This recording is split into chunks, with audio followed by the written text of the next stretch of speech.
Welcome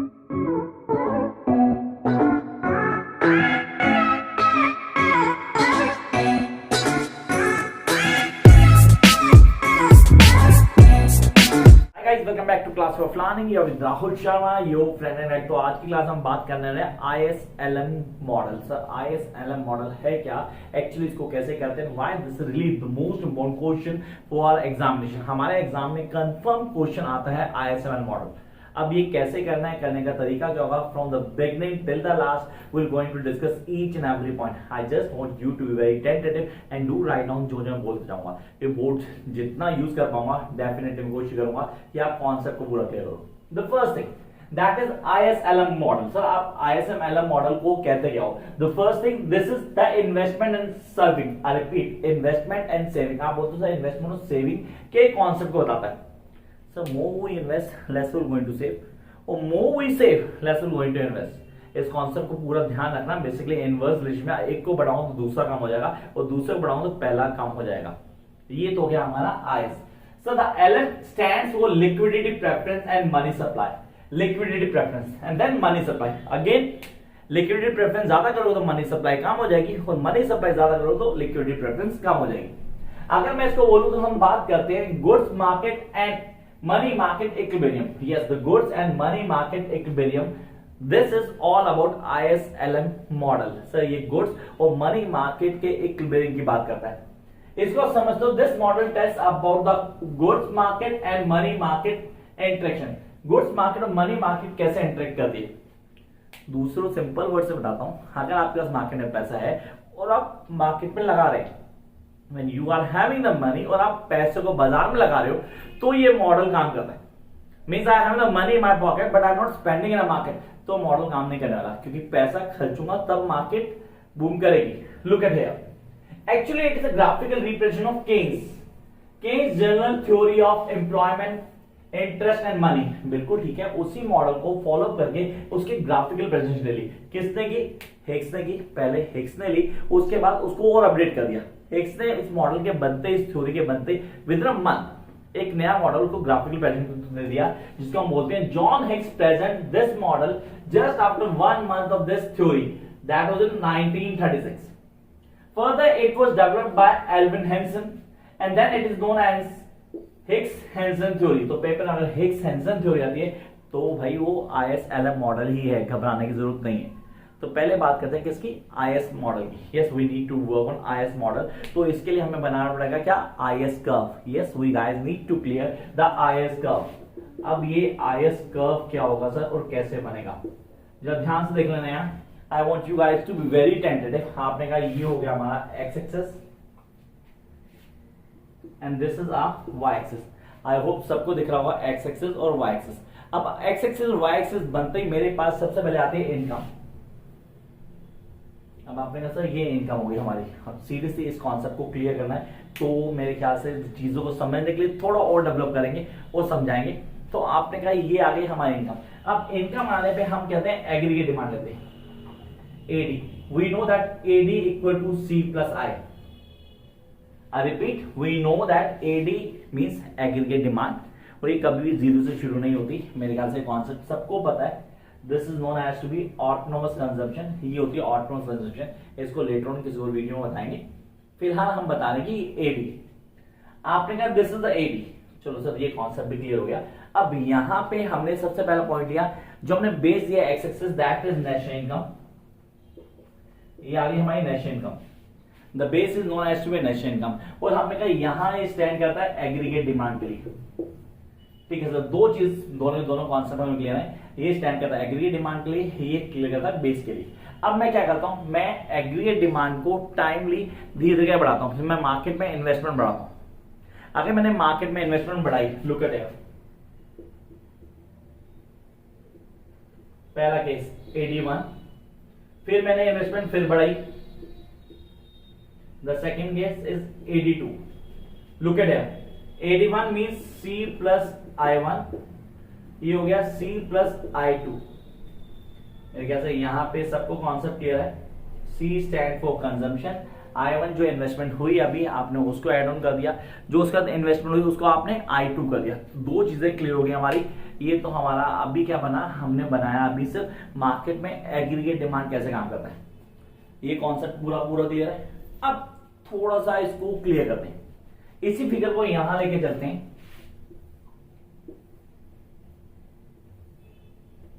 this is Y,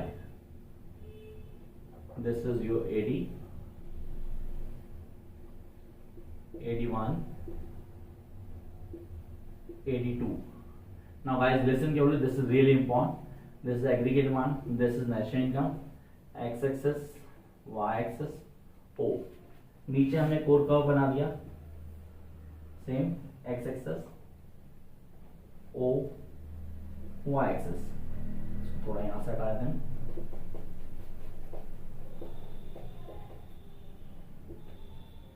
Look what I am doing now. पहला point first, बड़े अच्छे से क्लियर करना है, कॉन्सेप्ट आपके लिए बहुत इंपॉर्टेंट वाला है। You will going to clear each and every point. तो आपने यहां से लिया second,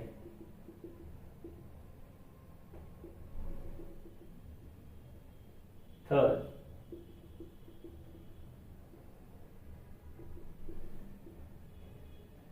now look, this is your IS curve, yes this is your IS curve, ये हो गया हमारा IS curve,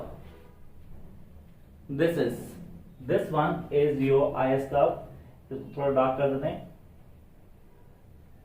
ये आपने कहा ये डार्क क्यों हुआ, रीजन क्या था बता देता हूं।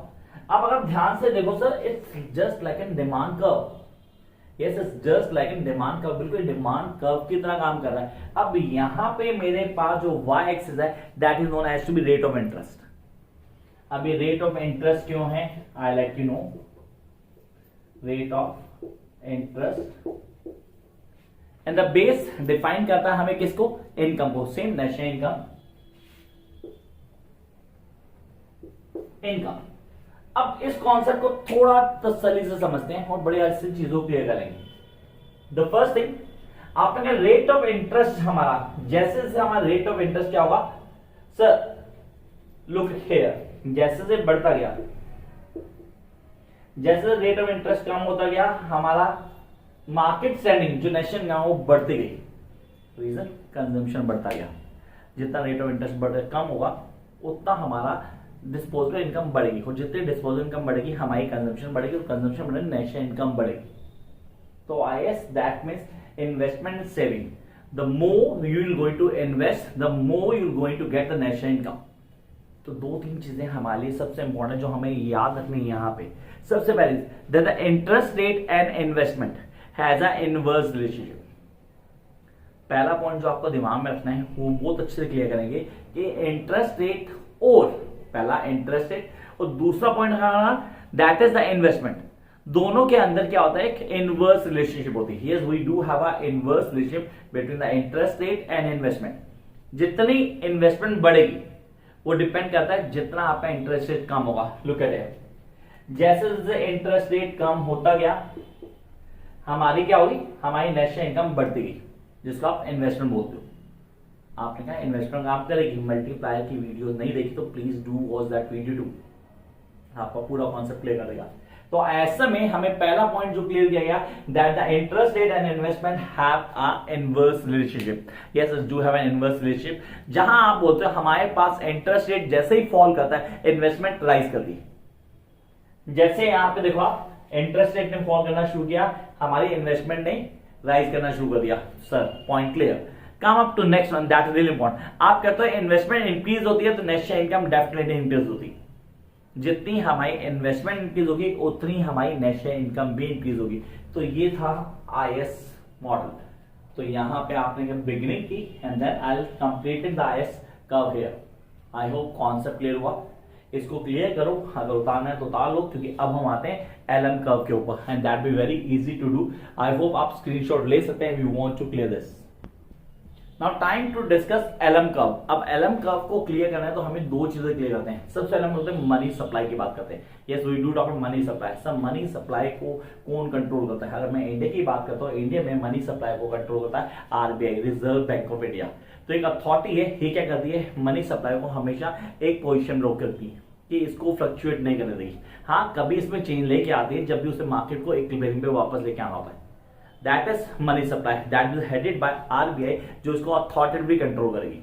तो पहला पॉइंट हो गया हमारे मनी सप्लाई, जो हमें क्लियर करना है जब भी हम मार्केट में एलएम कर्व की बात करते हैं। Second will go to the market demand. Sir market demand means the money demand, जो हमारे पास मनी डिमांड चल रही है उसको कैसे क्लियर करेंगे। तो कॉन्सेप्ट को क्लियर करते हैं। फर्स्ट ऑफ ऑल सबसे पहली चीज हमारे दिमाग में रहनी चाहिए कि हम किसी कर्व को फॉलो करते हुए पहले मनी सप्लाई की बात करें, जो मैंने अभी बोला कि वो बिल्कुल फिक्स रहेगी, उसमें किसी तरह कोई चेंज नहीं होने वाला। तो this is your money supply. अब इसका रीजन आप सब जानते हो कि मनी सप्लाई फिक्स क्यों रहेगी, क्योंकि वो अथॉरिटेटिव आरबीआई के अंडर आती है। आरबीआई मार्केट में फ्लक्चुएशन को कम करने के लिए मनी सप्लाई को हमेशा वर्टिकल रखेगी, एक पोजीशन में स्टैंड कर देगी।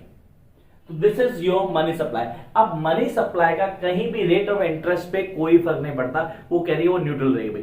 तो rate of interest definite money supply को तो कोई इफेक्ट नहीं करेगा, लेकिन हाँ मनी डिमांड पे कहीं ना कहीं इंपैक्ट डालेगा। तो आपने कहा पहले rate of interest, that comes to Y axis, rate of interest, ये आ गया वाई एक्सिस हमारा।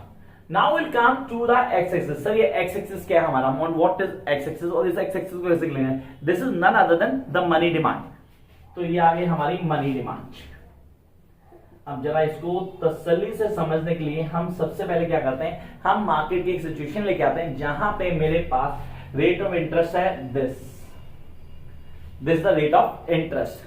अगर रेट ऑफ इंटरेस्ट ये है तो मेरे पास यहां पे लुक एट इट, यहां पे क्या आता है, वो पॉइंट था पॉइंट ऑफ इंटरेक्शन जो मनी डिमांड, मार्केट की मनी डिमांड को डिफाइन करता है।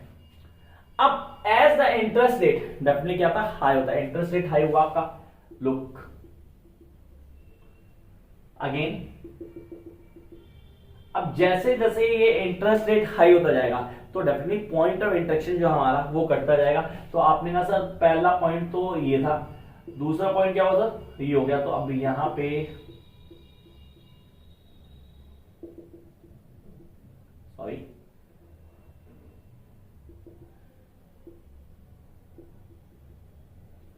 MD1 MD2, look at it, the point of cut, look at it, 1 2 3।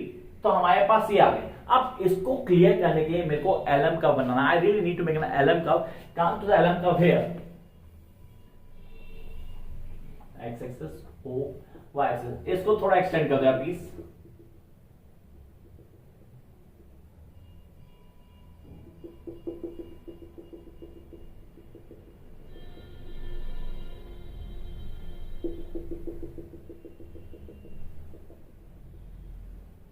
Look, this is your LM curve.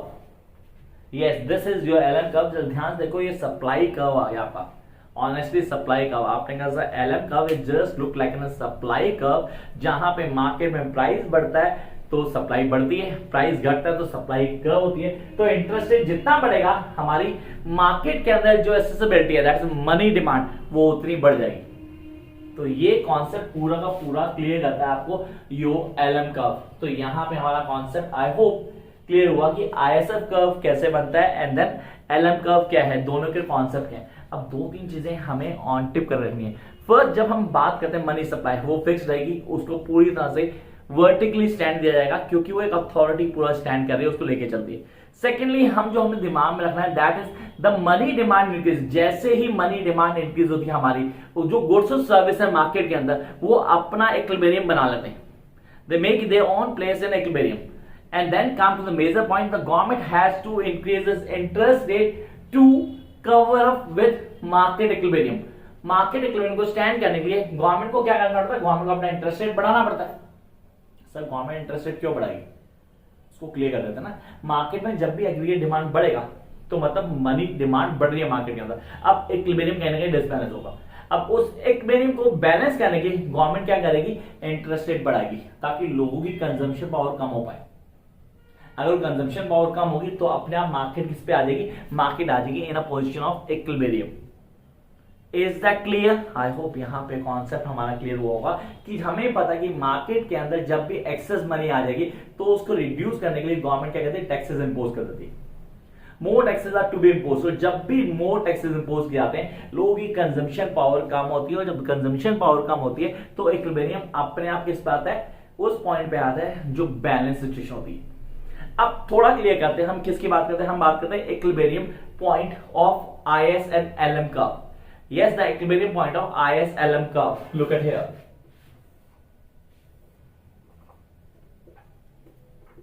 We know the LM curve, और अभी हमने बनाया था IS curve। अब आपने कहा sir this is the point of equilibrium. Look at here, this is the point of equilibrium.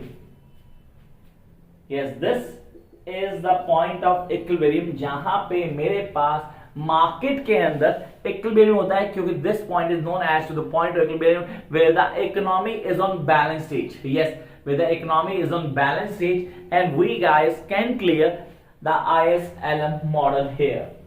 ये है आपका ISLM मॉडल। अब रह गया हमारे पास so shifts in ISLM model. Shift क्या होते हैं, मतलब सीधे से मैं शिफ्ट की बात करता हूं, दैट आई एम टॉकिंग कि यहां से वहां शिफ्ट हुआ या वहां से यहां शिफ्ट हुआ, तो उसको कैसे क्लियर करना है, उसके लिए नेक्स्ट वीडियो में पूरा कॉन्सेप्ट बताऊंगा, जिसमें बताऊंगा शिफ्ट इन ISLM का। आई होप यहां तक पूरा का पूरा कॉन्सेप्ट क्लियर होगा। Catch you very soon with a new video. Bye guys.